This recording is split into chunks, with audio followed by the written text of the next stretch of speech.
Hello everyone, welcome to guiding Sarathi. आज हम लोग इस वीडियो में 30 अप्रैल से रिलेटेड इंपॉर्टेंट करेंट अफेयर को देखेंगे। तो चलिए वीडियो को शुरू करते हैं। वीडियो शुरू करने से एक पहले छोटा सा रिक्वेस्ट, अगर आप इस चैनल पर नए हैं तो इस चैनल को सब्सक्राइब कर लीजिए and press the bell icon, ताकि आपको सारे इंपॉर्टेंट करेंट अफेयर अपडेट मिलता रहे। चलिए अब वीडियो को शुरू करते हैं।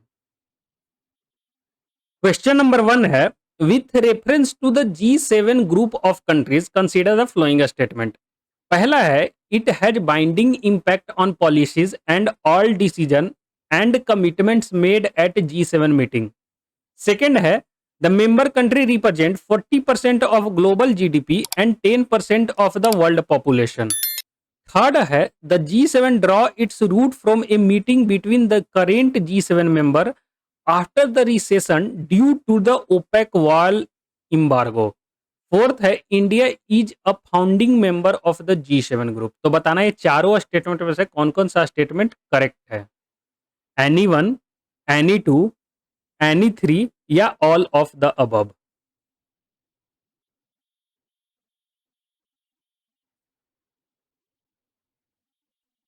यहां पे बी ऑप्शन सही है, एनी टू, क्योंकि स्टेटमेंट 1 और स्टेटमेंट 4 गलत है। ये कोई भी इसका बाइंडिंग इम्पैक्ट नहीं होता है। कोई भी G7 का मीटिंग में अगर कोई डिसीजन लिया जाता है तो ये कोई बाइंडिंग नहीं होता है, तो ये नॉट बाइंडिंग होता है। तो ये फर्स्ट स्टेटमेंट गलत हो गया। वहीं अगर फोर्थ स्टेटमेंट की बात करें, इंडिया फाउंडिंग मेंबर तो छोड़िए, मेंबर भी नहीं है G7 ग्रुप का, तो ये फोर्थ स्टेटमेंट भी गलत है। अभी ये न्यूज में क्यों है? क्योंकि इटली में अभी 2024 का क्या है कि G7 मीटिंग होने वाला है। इटली का पुगुलिया एक शहर है, वहां पे G7 का मीटिंग होना है। तो वहां के इटली के पीएम मेलोनी जी ने अभी पीएम मोदी को G7 समिट में एज ए गेस्ट इनवाइट किए हैं। तो इसलिए ये अभी न्यूज में है। तो इस बार का 2024 का जो इटली में सेशन होने वाला है वो 50th G7 मीटिंग होगा। अगर हम G7 की बात करें तो वो 50वां मीटिंग है। तो अभी इन्होंने इनवाइट किया है, ये जून 13 से जून 15 के बीच में होने वाली है। आपको पता है कि अभी इंडिया में इलेक्शन हो रहा है, तो जिसका रिजल्ट जून 4 को आएगा, लेकिन मेलोनी जी ने रिजल्ट आने से पहले ही पीएम मोदी को इनवाइट कर दिया है। अगर मेंबर कंट्रीज की बात करें तो G7 मेंबर में Canada, France, Germany, Italy, Japan, UK और यूएस ये मेंबर हैं G7 मेंबर का। वहीं अगर इंडिया की बात करें तो ये 2019 से अभी तक हर G7 मेंबर में G7 मीटिंग में इनको इनवाइट किया जाता है, इंडिया को एज ए गेस्ट। तो 2019 में ये मीटिंग हुआ था फ्रांस में, तो उस वक्त भी इंडिया को इनवाइट किया गया था। 2020 में ये यूएसए में मीटिंग हुआ था, 2021 यूके, 2022 जर्मनी, 2023 जापान, अभी 2024 में ये इटली में होने वाली है, और 2025 का जो मीटिंग शेड्यूल्ड है वो कनाडा में होगा। तो 2025 का मीटिंग कनाडा में होने वाला है। तो ये अभी तक 2019 से जितने भी देश में हुए हैं वहां पे इंडिया इनवाइटेड है। ये 2020 वाला मीटिंग जो है से कैंसिल हो गया था ड्यू टू कोविड-19। तो ये कुछ इंपॉर्टेंट पॉइंट है G7 के बारे में अभी जो इनवाइट किया गया है। अगर हम G7 के बारे में बात करें तो ये इंटर गवर्नमेंटल पॉलिटिकल फोरम है, जो 7 देश मिलकर के बनते हैं। ये वर्ल्ड का advance economies and wealthy liberal democracies countries का ग्रुप है। क्योंकि आप अगर ये सातों देश को देखेंगे तो ये डेवलप्ड कंट्री है, तो ये एडवांस्ड इकोनॉमीज का ग्रुप है। अगर हम इसकी बात करें तो ये total 50% of global net wealth, 50% ये टोटल वेल्थ ये 7 देश बियर करते हैं वर्ल्ड का। वहीं 32 टू 46% ग्लोबल जीडीपी ये यही 7 देश से आती है। वहीं अगर दुनिया का 10% पॉपुलेशन को ये 7 कंट्री रिप्रेजेंट करते हैं। अगर इंडिया और G7 की बात करें तो इंडियन प्राइम मिनिस्टर, अभी हम लोगों ने देखा था कि 2019 से उनको इनवाइट किया जा रहा है एज ए मेंबर। तो इन्होंने, प्राइम मिनिस्टर ने मीटिंग में बोला था कि इंडिया एक नेचुरल अलाई है G7 कंट्रीज का, क्योंकि ये शेयर्ड वैल्यू करता है authoritarianism, terrorism, violent extremism, disinformation and economic coercion, तो ये सारे जो ये G7 मेंबर का प्रॉब्लम है, वही सारा कुछ जो वैल्यू है, ये शेयर करती है इंडिया भी। और इंडिया भी एक डेमोक्रेसी है, तो उस हिसाब से भी इंडियन नेचुरल अलायंस होता है G7 का, ऐसा हमारे पीएम का कहना है। वहीं अगर फर्दर हम बात करें तो पीएम इस बात पे भी रीएटिरेट किए थे कि G7 मेंबर को अपने जो वादा किया था 100 बिलियन 100 बिलियन डॉलर फाइनेंस करने का और ट्रांसफर और टेक्नोलॉजी करने का डेवलपिंग कंट्रीज को, ताकि वो इन्वायरमेंट फ्रेंडली टेक्नोलॉजी डेवलप कर सके। तो इस बात को भी उन्होंने मीटिंग में बोला था। तो ये है इंडिया एंड G7 की हिस्ट्री। अगर बात करें तो G7 1975 में इसको बॉडी को बनाया गया था। ये हर साल में मीट करती है, मीट एनुअली, और ये कॉमन इंटरेस्ट पे बात करती है, जैसे global economic governance, international security and energy policy. तो ये कुछ इंपॉर्टेंट ग्लोबल बातें हैं जहां पे ये G7 मीटिंग में डिस्कस किया जाता है। चलते हैं नेक्स्ट क्वेश्चन पे।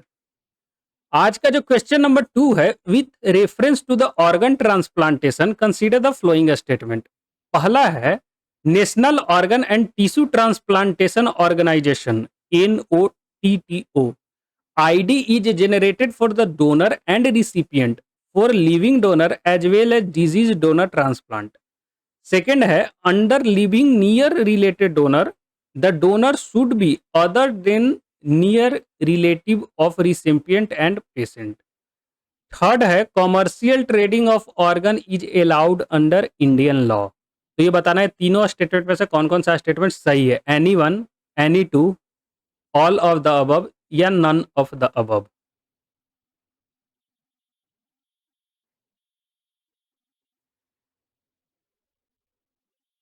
यहाँ पे ए ऑप्शन सही है, एनी वन। पहला स्टेटमेंट सही है, बाकी दोनों ही स्टेटमेंट गलत है, क्योंकि कोई भी जो पीपल को अगर ऑर्गन डोनेट करना है या रिसीव करना है तो उसके लिए एक आईडी जनरेट किया जाता है। वो जनरेट आईडी करती है national organ and tissue transplantation organisation.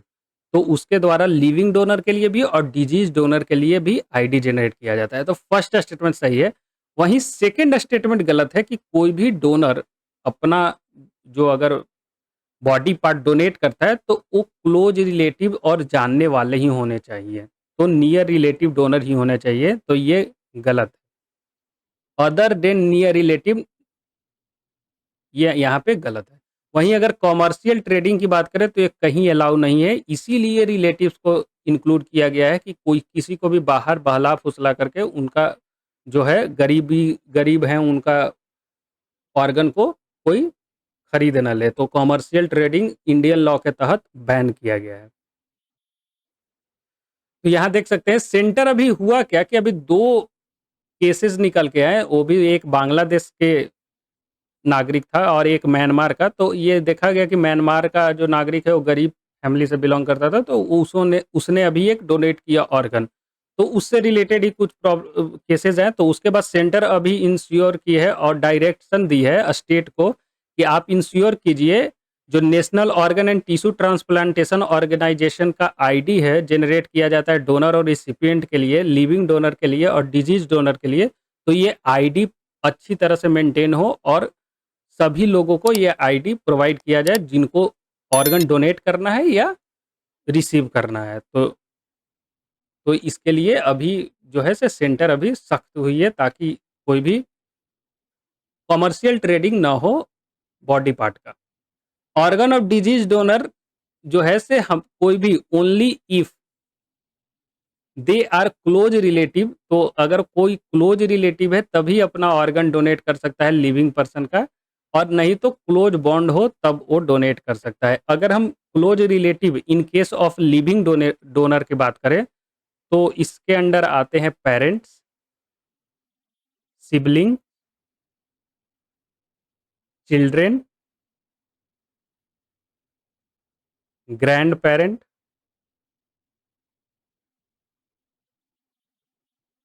Grand children. तो ये लोग जो हैं लिविंग डोनर, जीवित पीपल अगर किसी को डोनेट करता है तो ये पीपल ही ये फैमिली मेंबर ही होने चाहिए, parents, sibling, children, grand children and grand parents. वहीं अगर शादी हो जाए तो स्पाउस भी इस कैटेगरी में आती है या आता है। तो ये लिविंग डोनर के लिए ये क्लोज रिलेटिव और फैमिली मेंबर ही होने चाहिए। एक इसी के साथ एक और है स्वैप डोनर। एक और कंसेप्ट है स्वैप डोनर। इसके तहत क्या होता है कि मान लीजिए दो लोगों को ऑर्गन चाहिए, person A and person B. तो पर्सन ए के जो क्लोज रिलेटिव हैं, उनका जो मैच नहीं कर रहा है पर्सन ए से, लेकिन वो जो क्लोज रिलेटिव जो डोनेट करना चाहते हैं पर्सन ए का, उसका जो ऑर्गन है से पर्सन बी को मैच कर गया और उसे डोनेट किया जा सकता है। लेकिन ये क्लोज रिलेटिव नहीं है तो इस केस में तो डोनेट नहीं होगा। लेकिन स्वैप डोनर के तहत अगर पर्सन बी को भी जो रिसिपिएंट है उसके भी जो क्लोज रिलेटिव्स हैं, उसका भी इसके साथ मैच नहीं कर रहा है, लेकिन ए के साथ उसका ऑर्गन फुल्ली मैच हो रहा है और ये आपस में एक्सचेंज होकर के डोनेट किया जा सकता है, तो इसको स्वैप डोनर बोलते हैं। तो इसका भी प्रावधान है हमारे इंडियन लॉ में। तो ये कुछ इंपॉर्टेंट था अभी ऑर्गन डोनेशन से रिलेटेड। चलते हैं नेक्स्ट क्वेश्चन पे। आज का जो क्वेश्चन नंबर 3 है, Rwanda bill was recently in news due to the deportation of undocumented immigrants to the East African nation of Rwanda. तो ये किस देश से एसोसिएटेड है? Germany, France, United State of America या यूनाइटेड किंगडम?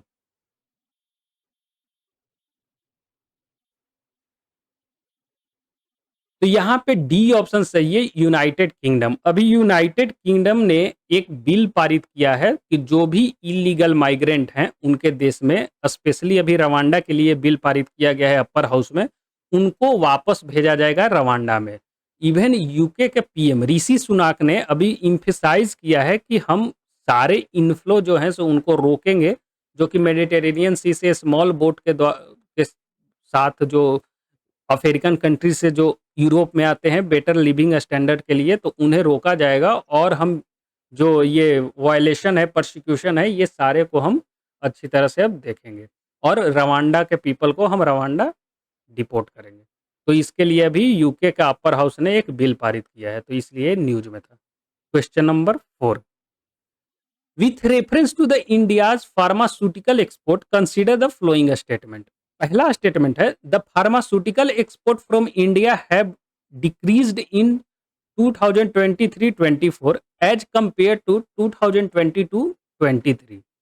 सेकेंड है, South Africa is a leading market for pharmaceutical export from India. तो बताना ये दोनों स्टेटमेंट में से कौन कौन सा स्टेटमेंट सही है?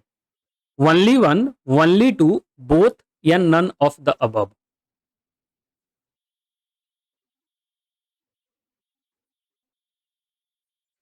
यहाँ पे डी ऑप्शन सही है, ये दोनों ही स्टेटमेंट गलत है क्योंकि फर्स्ट स्टेटमेंट यहाँ डिक्रीज्ड नहीं होगा, इंक्रीज हुआ है।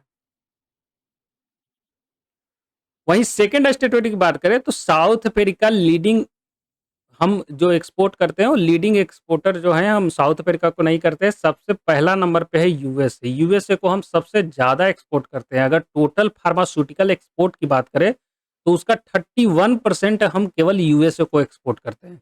सेकेंड नंबर पे है द यूके, यूनाइटेड किंगडम। उसके बाद हम नीदरलैंड को थर्ड नंबर पे सबसे ज़्यादा एक्सपोर्ट करते हैं और फोर्थ नंबर पे आता है South Africa and fifth number पे ब्राज़ील। तो यहाँ पे साउथ अफ्रीका नहीं होगा, यहाँ पे यूएसए होगा। अभी जो 24 का डाटा आया है कि हमारा एक्सपोर्ट जो है फार्मास्यूटिकल का 10% से बढ़ गई है। ये टोटल हम फिनेंशियल ईयर 24 में $28 बिलियन का एक्सपोर्ट किए फार्मास्यूटिकल। तो इसके लिए अभी न्यूज में आया है। अगर टोटल एक्सपोर्ट की बात करें तो वो 3% से हमारा कमा है, लेकिन फार्मास्यूटिकल एक्सपोर्ट इंक्रीज किया है 9.67% से। तो ये अच्छी खबर है फार्मास्यूटिकल के लिए। और हम पहले तो अमेरिका और यूरोपियन कंट्रीज को एक्सपोर्ट करते थे, अब नया मार्केट भी हमें मिला है स्पेशली अफ्रीकन कंट्रीज से। स्वीडन जो स्वीडन यूरोपियन कंट्री है वहाँ पे भी अब इंडिया एक्सपोर्ट कर रही है। वहीं हैती हो गया, इथोपिया हो गया, ये जो साउथ अफ्रीकन कॉन्टिनेंट है वहाँ से भी साउथ सूडान। तो ये भी एक नया मार्केट मिला है जहाँ इंडियन फार्मास्यूटिकल कंपनीज अब एक्सपोर्ट कर रही है। तो ये अच्छी खबर है और हमारा एक्सपोर्ट इंक्रीज ही होगा। अगर हम हर महीने देखें तो हम 2 टू 3 बिलियन हर मंथ एक्सपोर्ट करते हैं। दुनिया में हम थर्ड लार्जेस्ट हैं वॉल्यूम के हिसाब से, वहीं अगर 13th लार्जेस्ट हैं वैल्यू के हिसाब से इन द वर्ल्ड। तो हमारी फार्मास्यूटिकल इंडस्ट्रीज थर्ड लार्जेस्ट है वॉल्यूम के हिसाब से एंड 13th है वैल्यू के हिसाब से। हम टोटल 60,000 जेनेरिक ड्रग्स प्रोड्यूस करते हैं, उसका एक्सपोर्ट करते हैं। गवर्नमेंट का अगर इनिशिएटिव देखें तो ये 2 प्रोडक्शन लिंक्ड इनिशिएटिव भी गवर्नमेंट देती है फार्मास्यूटिकल कंपनीज को, ताकि और हम अच्छे प्रोडक्शन करें और एक्सपोर्ट कर सकें। तो ये था फार्मास्यूटिकल एक्सपोर्ट से रिलेटेड। चलते हैं नेक्स्ट क्वेश्चन पे। आज का क्वेश्चन नंबर 5th है, with reference to the heat wave consider the following statement. पहला है, ये severe heat wave is declared if the temperature from normal temperature exceed 6.4 notches.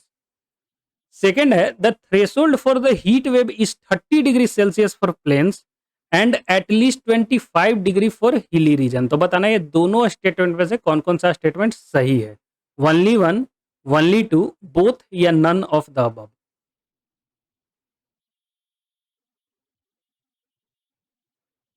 यहाँ पे ऑप्शन ए ओनली वन, क्योंकि फर्स्ट स्टेटमेंट सही है लेकिन सेकेंड स्टेटमेंट गलत है। सीवियर हीट वेव है जो नॉर्मल जो टेम्परेचर है उससे 6.4 नॉचेस बढ़ जाए तो सीवियर हीट वेव के कंसीडर में आता है। वहीं अगर 4.5 नॉच से बढ़े तो ये हीट वेव आती है, लेकिन वो सीवियर कैटेगरी में नहीं आती।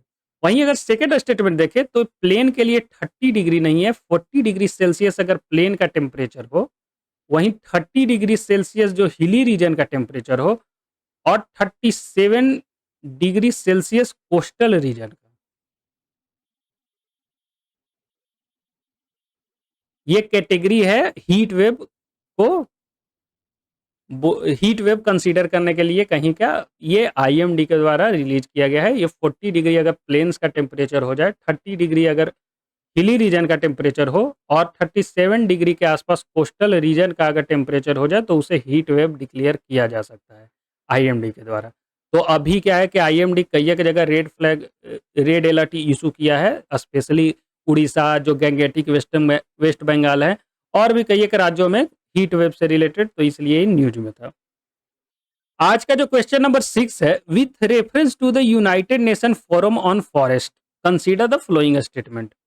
पहला स्टेटमेंट है, it encourage the management, conservation and sustainable development of only dry deciduous forest. Second है, India is a founding member of यूएनएफएफ।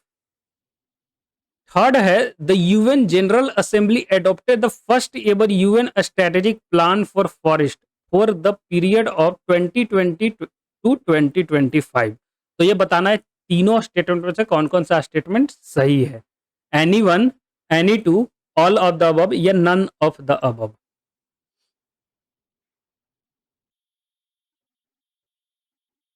यहाँ पे ए ऑप्शन सही है, एनी वन, क्योंकि सेकेंड स्टेटमेंट केवल सही है। इंडिया जो है फाउंडिंग मेंबर है, वहीं अगर फर्स्ट एंड थर्ड स्टेटमेंट देखें तो दोनों ही गलत है, क्योंकि यहाँ पे ओनली ड्राई डेसिडिवस नहीं, ऑल टाइप ऑफ फॉरेस्ट को ये डेवलपमेंट और सस्टेनेबली करने की बात करती है।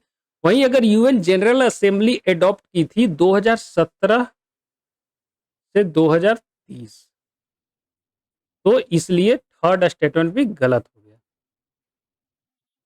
अभी क्या है कि United Nation department on economic and socio affair forest, the ministry of environment forest and climate, जो इंडिया का मिनिस्ट्री है, वो अभी होस्ट कर रही है country led initiative event as a part of United Nation forum on forest. तो इसका क्या है कि अभी देहरादून में ये प्रोग्राम अभी होस्ट किया जा रहा है ministry of environment forest and climate change के द्वारा, तो इसी से ये न्यूज में था। ये ऑल टाइप ऑफ फॉरेस्ट को सस्टेनेबली डेवलप करने की बात करती है, उनका प्रोटेक्शन, मैनेजमेंट, सस्टेनेबली डेवलप करने की बात करती है। इसके तहत जो है ना केवल फॉरेस्ट आते हैं, बल्कि वैसे पेड़ भी आते हैं जो आउटसाइड फॉरेस्ट हो।